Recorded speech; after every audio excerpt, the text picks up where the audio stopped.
자, 이런 기사가 엄청나게 많이 올라왔습니다. 결혼하면 돈줄이 끊긴다.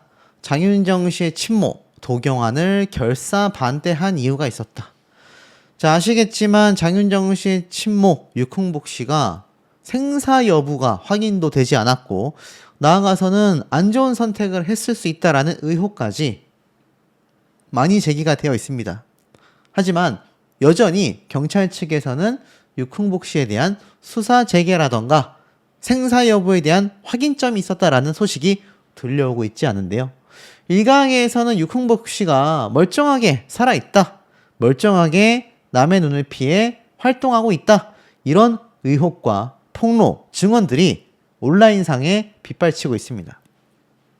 근데 이 와중에 도경안 씨를 반대했다라는 이유가 왜 이렇게까지 기사화됐을까요? 내용을 살펴보니 이렇게 되어져 있습니다. 장윤정 씨와 친모가 절연한 배경이 크게 두 가지가 있었다고 해요. 첫 번째는 돈 문제였다라고 말을 합니다. 장윤정이 행사만 다녀오면 돈다발을 갖고 올 만큼 엄청난 돈을 벌었다. 근데 집에 돈이 든 마대자루가 몇 개가 있다고 자랑을 할 정도였고 집안 살림, 경제권 전권을 육 씨에게 맡겼는데 살림이 불어나지 않고 오히려 마이너스가 났다. 나중에 보니 재산이 집 한 채가 전부였다. 장윤정도 이상해서 확인을 해보았다. 장윤정 집안이 굉장히 복잡하다. 이모부들이 장윤정에게 밥 해준다, 댓글 관리해준다 라며 돈을 가져가면서 계속 돈이 빠져나가는 구조였다. 장윤정이 결혼을 하려고 보니 돈이 하나도 없었다라고 말합니다. 두 번째 가장 결정적이었던 것이 바로 도경안 씨와의 결혼 문제였다고 해요. 2013년도 5월 도경안과 결혼 발표를 하게 됐는데 육 씨는 이에 결사 반대를 했다고 합니다. 그런데 도경안을 반대할 이유가 없었다고 해요. KBS 아나운서의 이미지도 좋고 집안도 좋았다고 합니다. 왜 반대했는지를 알아봤더니 장윤정의 모든 경제권을 본인이 가지고 있는데 결혼을 하게 되면 황금알을 낳는 거위를 빼앗긴다고 생각했던 것 같다라고 주장을 했습니다.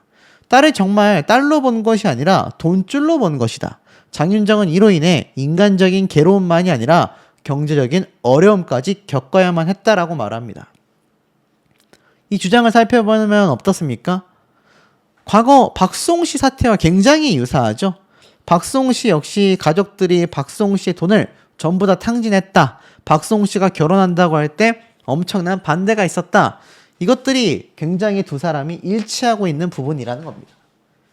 그러면서 이 육 씨, 그러니까 장윤정 씨 친모가 최근 사기 혐의에 휩싸이게 되었잖아요. 자, 그러다 보니 동생도 야반도주 하듯 절연하였다라는 말까지 나왔습니다. 내용을 살펴보니 이렇게 되어져 있어요. 사실은 장윤정 씨의 지인들에게도 지속적으로 연락을 했었다라는 이야기와 함께 지난 2004년도 어머나 노래로 대박이 터지면서 엄청난 돈을 받게 됐다라고 이야기를 합니다.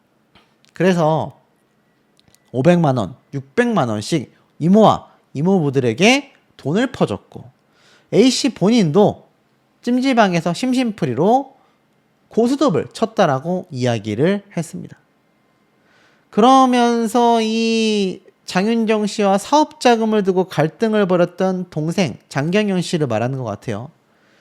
여기에 대해서도 당시에는 A씨의 편에 들었지만 A씨가 하도 회사까지 쫓아가 돈을 달라고 하니 절연을 했고 야반도주 하듯이 떠났다고 하더라라는 이야기까지 전했을 정도입니다. 장윤정 씨를 둘러싸고 있는 사연들이 하나같이 기구하지 않을 수가 없어요. 지금 뭐 장윤정 씨를 비판하는 여론도 분명히 존재합니다. 어떻게 가족들에게, 친동생에게, 친엄마에게 그렇게까지 매정할 수 있느냐라고 하는데 여러분들이 만약 수십억의 돈을 벌었는데 이렇게 엄마와 동생에게 뒤통수를 맞았다라고 생각한다면 견디기가 쉽지 않으실 겁니다. 자, 그래서일까요? 장윤정 씨의 친모는요, 2018년도에 돌연 이런 인터뷰를 합니다. 둘째 출산을 돕고 싶다. 잔인하고 슬픈 현실이다. 2014년도에 이미 장윤정 씨와 많이 지금 사태가 흘러버린 상황이었던 거죠. 이 당시 때 보니까 이 명품 모자로 보이는 것도 쓰고 있는데 뭐 확실한지 모르겠습니다. 그런 주장이 있었어요. 집에 있는 의자도 보면 여전히 돈이 많은 게 아니냐라는 의혹을 당시에 받았는데 이때 이렇게 말합니다. 둘째를 낳을 때는 엄마 좀 와달라고 하지 않을까라는 그런 기대감이 있다. 세와라 흘러라 열심히 살려고 노력을 한다. 엄마가 할 수 있는 일이라면 쫓아가서 해주고 싶다. 기다리고 있을게. 아기 예쁘게 키워. 축하해. 장윤정 장하다. 슬프고 너무 잔인하다. 라는 심경을 토로한 적이 있습니다. 근데 이 참 황당한 게 이미 4억 원대 사기 혐의로 체포된 장윤정 씨 모친 유흥복 씨에 대한 이야기가 나온 바 있습니다. 2015년에서 17년도 지인에게 4억 1,500만 원의 돈을 빌렸고 돈을 갚지 못해 사기 혐의로 구속된 바 있었죠. 유흥복 씨는 돈은 빌렸지만 사기가 아니라고 주장을 했지만 결국 문제가 굉장히 커졌습니다. 자, 그러면서 이 당시 때 유흥복 씨는 자신에 관련된 게임설에 대한 이야기를 전면 반박합니다. 나를 미행하는 사람이 있었다. 만약에 내가 게임을 즐겼다면 그 현장에서 잡았어야 한다. 지인들과 재미삼아 치는 정도에 불과했다. 라고 말을 합니다. 그러면서 이 유흥복 씨가 2014년도 6월 달에 진행한 인터뷰가 공개가 된 거죠. 결혼식을 보지 못했고 내가 마음이 아파서 못 볼 것 같아 동영상을 보고 마음이 찡했다. 이러한 말을 했던 거죠. 근데 이로부터 10년 가까이의 세월이 흘렀음에도 장윤정 씨의 친모 유흥복 씨는 또 한 번 사기 혐의의 구설수에 오르고 있습니다. 어디 그뿐입니까? 장윤정이 모친 유흥복 녹취 파일이 공개되었다라는 말도 있었습니다. 그러면서 장윤정이 지가 엄마가 없어졌으면 좋겠다. 내가 재산을 갖다가 있는 거 다 내놓을 테니까 누가 엄마를 처리를 해줬으면 좋겠다 라는 말을 했다. 그러면서 어머니를 산속에 감금했으면 좋겠다. 장윤정 씨가 안 좋은 선택을 하려고 했다라는 내용도 있다라면서 앵커가 말을 합니다. 이 당시 때 녹취 내용을 들어보니 나 그만 산다 라고 이야기를 했다. 3번인가 새벽에 1~2시에 올라간 적이 있었다. 그러면서 윤정이가 차라리 엄마가 없어졌으면 좋겠다고 하더라. 걱정하지 마. 엄마가 너한테는 엄마고 또 나한테는 누나이기 때문에 내가 엄마를 처리할 수는 없지만 엄마를 외딴 산에 가서 누나랑 나랑 단둘이 살면 돼. 누나가 못 나가게.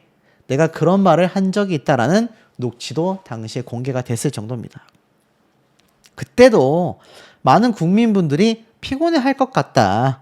이쯤 되면 고소해라. 딸이 정신병원에 강제로 감금하고 남을 시켜서 나를 처리하라고 했다는 얘기를 들어보니 세상에 이런 강력범죄가 없다 라는 말을 당시에 합니다. 뭐 형사고소를 한 해 만에 라는 이야기도 많이 했었죠. 근데 어찌됐건 이 당시 때 장윤정 씨가 안 좋은 선택을 한다고 하니 삼촌이 그러지 말아라. 차라리 내가 엄마를 데리고 어디로 갈게 하는 내용이 나왔던 거다 라는 말이 이 당시 때도 있었다라는 겁니다. 딸에 대한 원망도 계속해서 메시지를 보내고 있었다라고 이야기를 당시에 꺼내놓기도 했습니다. 그래서 이 뭐 굉장히 긴 내용들이 당시에 인터뷰에 담겨 있었어요. 고소를 한 해 만에 수사를 통해 다 밝혀지게 되지 않겠냐라는 이야기도 굉장히 많이 흘러나왔습니다. 그러니까 이 장윤정 씨와 어머니의 사태가 하루 이틀 있었던 이야기가 아니라는 거죠. 그럼에도 불구하고 장윤정 씨의 친모가 또 온라인상에 나 아직 버젓이 살아있다. 멀쩡하게 잘 지내고 있다. 이런 내용을 제보한 걸로 제가 파악이 됐습니다. 근데 그것조차 신빙성이 없어요. 왜 이런 이야기를 했는지, 왜 이 사태까지 왔는지, 지금 경찰에서 본인에 대한 생명 확인이 되지 않아서 흔적 활동이 발각되질 않아서 밝혀지지를 않아서 수사가 중단됐다라고 했잖아요. 그런데 또 온라인상에서는 본인의 거취를 제보를 했다라는 내용이 또 유튜브 상에 돌고 있으니 이 장윤정 씨 입장에서는 얼마나 머리가 아프겠습니까? 그러면서 정작 결혼은 반대했다라고 했던 사람이 결혼은 축하한다라면서 내가 아기를 봐줄 수 있다. 아기를 봐달라고 연락이 오지 않겠냐? 라는 이야기까지 했었다라는 사실이 참 이해하기 어려운 기이한 행보라는 겁니다. 이 와중에 장윤정 엄마, 장윤정 이모의 인터뷰, 형부가 엄마 노릇까지 다 한 것이다라며 장윤정 씨의 측근에 충격 폭로가 있었다라고 말합니다. 인터넷 폭로글은 100% 진실이라고 이모가 주장하기도 했습니다. 시집 안 보내줘. 돈줄이 끊기니까. 제가 보니까 딱 돈 문제예요. 그러면서 언니도 엄마잖아요. 제발. 이쯤에서 다 내려놓고 기다리면 윤정이가 돌아가지 않겠냐. 이 당시 때 뭐라고 했냐면 아버지가 다른 자매이다라면서 장윤정 씨 이모는 솔직히 언니가 윤정이 시집을 안 보내줄 줄 알았다. 돈줄이 끊기게 되니까. 없이 살다 보니 언니가 남에게 과시욕이 강하다. 이 때문에 집에 윤정이 앞으로 명품관에서 홍보물이 나라고 그랬다. 장윤정 씨 이모는 윤정이가 노래를 잘해서 어렸을 때부터 트로트 신동으로 불렸다. 자연스럽게 이곳저곳에서 노래를 부르다가 서울 카바레까지 가서 노래를 부르게 하였다. 그렇게 딸을 고생시켜놓고 언니가 4학년 때 집을 나갔다. 형부가 오죽했으면 도시락 2개를 싸가면서 힘들게 윤정이를 졸업시켰다. 형부가 엄마 노릇까지 다 한 것이다. 그런 상황에서도 장윤정의 어머니는 화투를 쳤다. 내가 두 눈으로 봤다. 언니도 엄마라면 진짜 그러면 안 된다. 이쯤에서 다 내려놓고 기다린다면 윤정이가 돌아갈 것이다. 그 당시 이 앵커는요, 육흥복 씨에게 언론 매체에 메일을 보내고 딸에게 사과를 했는데 그 이유가 뭐냐라고 하자 내가 사람들이 나한테 돈에 환장했다. 자식 등에 빨대를 꽂았다고 하더라. 그런 말을 듣는 시간들이 너무나 힘들었다. 돈과 자식에 대한 욕심은 다 부질없다고 생각했다. 그래서 모든 걸 내려놨다라고 이야기를 했습니다. 그러니까 참 입장이 계속해서 뒤바뀌고 있는 육흥복 씨가 아닐 수 없어요. 그리고 제가 발견한 온라인상의 내용을 보면요. 육흥복 씨가 직접 온라인을 통해서 자신의 지금 어떤 거취와 자신이 어떻게 지내고 있는지 직접 유튜브에 연락을 했습니다. 그 내용을 저도 제보를 받았거든요.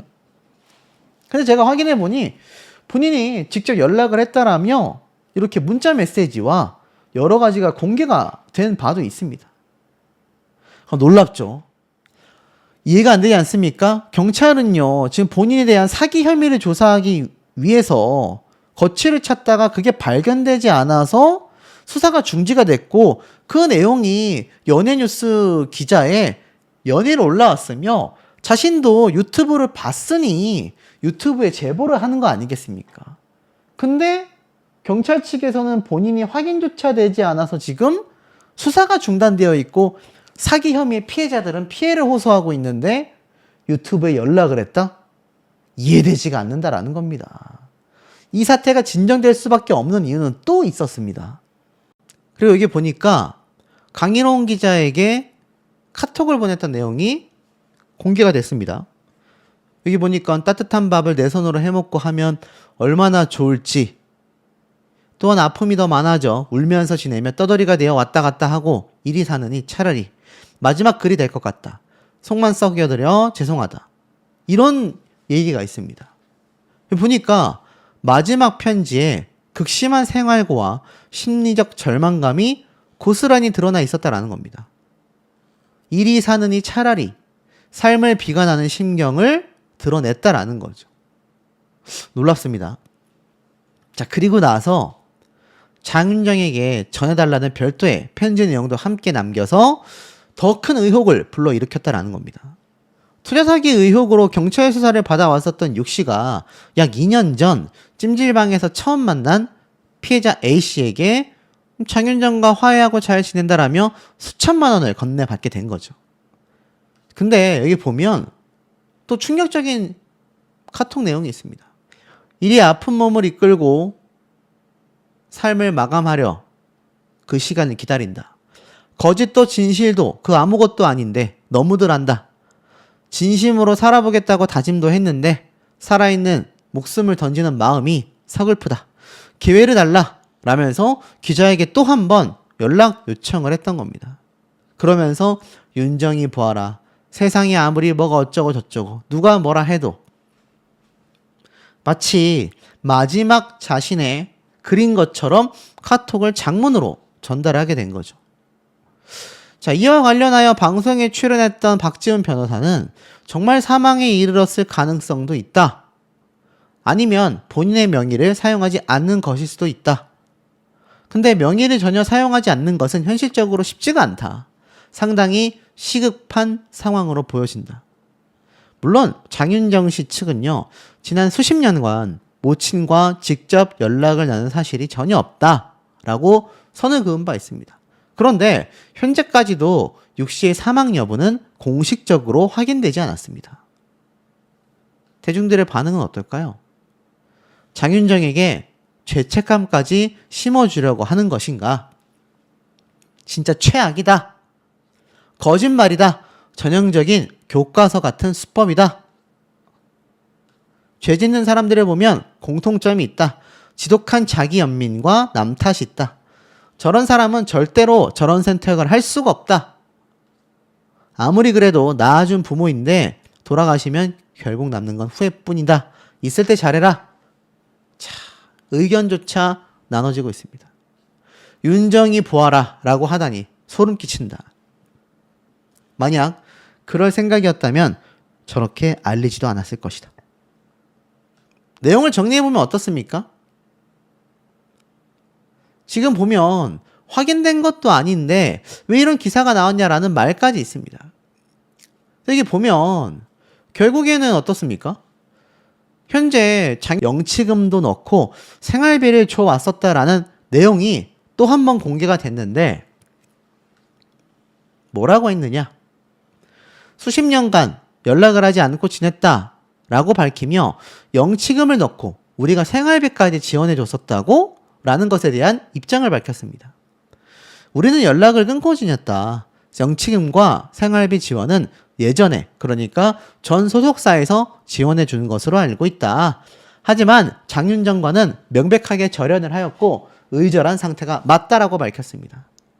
왜냐하면 장윤정 씨와 최근까지 계속 알고 지냈고 뭐 이렇게 어머니와 관계가 이어져 왔었다라고 한다면 이거 장윤정 씨의 친모가 내가 딸과 화해했고 그러니까 투자해 라고 말하는 것이 일부분 거짓이 아닐 수 있다는 거잖아요.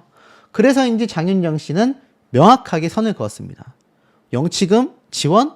그거는 전 소속사에서 해준 걸로 알고 있다. 그런데 지금 나와는 명백하게 절연되어 있는 상태다 라고 선을 그어버린 것이죠. 그러다 보니까 대중들은 반응이 여전히 나뉘어요. 이건 정말 어머니가 안 돌아가셔도 윤정 씨에게 평생 트라우마가 될 것 같다. 장윤정 좀 그만 괴롭혀라. 모친이 딸을 도와주지 못할 망정 이렇게 좋은 딸에게 이런 짓을 하느냐. 자, 왜 이렇게까지 많은 분들이 그래도 친엄마인 유흥복 씨보다 이 소송까지 가게 되었던 장윤정 씨에 대한 여론이 많을까요? 내용을 보면 이 모친인 유흥복 씨가 해왔었던 이 사건들이 너무 많습니다. 거짓말로 누명 씌운 장윤정. 내가 그냥 두면 되겠냐. 2015년도 연애가 엑스파일에 나왔었던 장윤정 씨의 친모는요. 내가 딸을 가만두지 않겠다 라고 말을 한 바 있습니다. 충격적이죠. 그러면서 12억 정도가 적금에 들어가 있고 보험에 들어가 있었다라는 것이 은행에 자료로 남아있다. 장윤정이 힐링캠프에서 은행이가 통장을 열어보니 마이너스 통장이라며 엉엉 울었다. 은행 사람들이 누구냐? 그러니까 돈이 없었다? 아니다. 10억 정도 적금도 있었고 윤정이는 나가서 놀다 온다고 혼자 차를 몰고 나갔다. 새벽 역삼동에 사는 남동생에게 전화를 걸어 음주운전 사고를 냈으니 빨리 오라고 했다. 윤정이는 음주운전 사실이 언론에 나가면 곤란하니 사고를 남동생이 한 것으로 만들어달라고 했다라고 밝힌 바 있습니다. 그러면서 사고 현장 근처 아파트 주민과 경비원 등 목격자들을 내가 직접 나서 경찰에 신고하거나 언론에 제보하지 말라고 부탁을 했다. 그 사건이 그렇게 덮어졌다. 그런데도 2013년도 5월 방송에 나가 찻없다라는 말을 하며 다니니 해당 아파트 주민들이 화가 났고 그분들의 녹취도 있다. 언론 인터뷰도 할 수 있다. 그러면서 이렇게 공개한 자동차 사진도 있습니다. 유명 연예인 뒤에는 아름다운 이미지를 만들기 위해 가족들의 수많은 희생이 뒤따르기 마련이다. 우리는 윤정이를 여왕벌처럼 모셨다라고 말을 한 바 있습니다. 충격적이죠? 여기 보면 기억하세요. 시작은 윤정이가 한 겁니다. 3년을 기다리고 참아왔다. 딸이 저를 형사 고소한 것도 개포동 집에서 쫓겨나게 한 것도 모두 덮었다. 딸이 돌아오기만을 기다렸다. 하지만 아니었다라고 이야기를 하면서 음주운전 사실이 있었다라며 폭로를 막 쏟아낸 거죠. 뭐 이것뿐만이 아닙니다. 프로 2부 리그에서 뛰던 선수였던 아들이 다리에 중상을 입어 수술을 받았는데 의료사고가 발생했다. 다리에 긴침을 빼지 않고 봉합을 해버렸다. 선수 생명이 끝나고 말았다. 하지만 항변조차 하지 못했다. 우리는 유명 연예인의 가족이라 누가 될까봐 그랬다. 우리는 그렇게 자신을 희생하며 살아야 해왔었다. 근데 정말일까요? 육흥복 씨가 말했던 장윤정 씨의 음주운전 딱 검색을 해보겠습니다. 근데 여기 보면요, 음주운전에 대해서 장윤정 씨가 처벌받았다라는 얘기가 하나도 없습니다. 이때까지 이 어머니인 친모 육흥복 씨가 해왔었던 이야기가 거짓말로 점철된 것이 너무나 많았었단 얘기예요. 너무나 많았었다라는 겁니다. 그러니 대중들이 이 육흥복 씨 이야기를 믿겠습니까? 심지어 지금 뭐 편지에 공개됐다라고 알려진 육흥복 씨의 이 해서는 안 되는 안타까운 선택 의혹도 결국 자신의 여론을 돌리기 위한 또는 딸에게 죄책감을 심어주기 위한 수단이 아니냐라는 비판이 쏟아지고 있는 이유라는 겁니다. 심지어는 이 기사를 보면 이런 말도 있습니다. 장윤정 씨의 모친에 대한 오히려 분노와 그 말에 대한 신빙성이 전혀 없다라는 걸 알 수 있다라는 거죠. 일명 저렴한 딸을 팔아 돈을 챙겼다라는 의혹을 받고 있는데 이것이 사기죄 성립이 될까에 대한 법조계의 시선도 나오고 있습니다. 자, 내용을 살펴보면 이 큰 수익을 낼 수 있다. 3천만 원의 투자 사기 의혹을 받고 있습니다. 피해자들은 여전히 투자금을 돌려받지 못하는 거죠. 자, 이런 경우 사기죄가 성립이 된다고 해요. 상대방을 속이는 기망행위와 피해자의 착오, 그 착오에 따른 재산 처분, 손해가 인정되어야 한다고 해요. 이번 사건은 사실과 다른 투자 정보를 제공하거나 장윤정이 실제 투자에 관여하는 것처럼 믿게 만들었고, 이를 바탕으로 피해자가 투자금을 건넸다면 사기죄의 기망행위가 인정될 수 있다고 합니다. 그런데 단순히 투자에 실패했다라는 사정만으로 곧바로 사기죄가 성립되진 않는다고 합니다. 실제 투자 계획이 있었지만 사업에 실패하거나 손실이 발생한 경우라면 형사처벌 대상이 아니기 때문인데, 처음부터 존재하지 않는 투자 사업을 내세우거나 투자금을 받을 목적으로 허위 사실을 말하여 상대방을 속였다면 사기죄가 성립될 수 있다고 합니다. 물론 유명 연예인과 친하다라고 한 것만으로 처벌되진 않는다고 해요. 친분을 허위로 내세워 상대방의 신뢰를 얻고 그 결과 투자금을 받거나 재산상의 이익을 취득했다면 그것이 사기죄 문제가 될 수 있다고 합니다. 결국 경찰 측에서는 이 장윤정 씨 어머니가 투자 권유 당시 허위가 있었는지, 피해자가 그 말을 믿고 실제 투자금을 줬는지, 피의자에게 처음부터 돈을 편취할 의사가 있었는지 등을 따져서 죄의 여부를 판단한다고 합니다. 장윤정이 투자 권유나 금전수수 과정에 관여하거나 이를 공모했다라는 사정이 없다면 형사상 책임이 인정될 가능성은 거의 없다라는 거죠. 범죄에 가담하지 않았기 때문입니다. 자, 그러다 보니까 이 장윤정 씨 입장에서는 너는 전혀 상관이 없다라고 선을 진작에 그어버린 것이죠. 자, 이 두 사람의 갈등은요, 2013년도부터 이어져 왔습니다. 방송에서 아버지가 쓰러지고 가족의 재산을 정리하는 과정에 오히려 빚을 알게 되었다. 10년 동안 번 돈이 사라졌어요. 최소 수십억 단위입니다. 그런데 이때 모친과 남동생이 장윤정 씨를 상대로 재산권을 주장하기 시작하는 거예요. 최근 박수홍 씨 사태와 굉장히 유사하다라고 할 수 있겠습니다. 기자회견까지 열었고 각종 의혹을 제기했습니다. 그리고 언론사에 장윤정 씨를 흠집내는 사생활 문제를 다수 제보하기도 했습니다. 결국 법원은 장윤정 씨의 손을 들어줬고 가족과 절연을 하게 되었죠. 당시 방송에서 장윤정 씨는 돈을 벌면 모두가 함께 살 집을 마련하는 것이 꿈이었다라고 말하며 눈물을 보이기도 했습니다. 특히 가족을 위해 누구보다 열심히 일했고 그 과정에서 후회 없이 최선을 다했다라고 털어놓기도 했습니다. 엄마가 돼서가 아니라 이해하려고 노력했다라는 말은 시청자들의 마음을 아프게 했지만 이전에도 이미 지인에게 거액을 빌린 뒤 갚지 않은 사기 사건으로 구속 수감이 된 적도 있습니다. 그리고 또다시 이번에 장윤정 씨의 이름을 이용했다라는 의혹을 받게 된 거죠. 자, 그러니 어떻습니까? 장윤정 씨 입장에서는 굉장히 고통스러울 수밖에 없는 상황이 되고 만 겁니다. 자, 그런데 이 기사를 한번 보십시오. 이미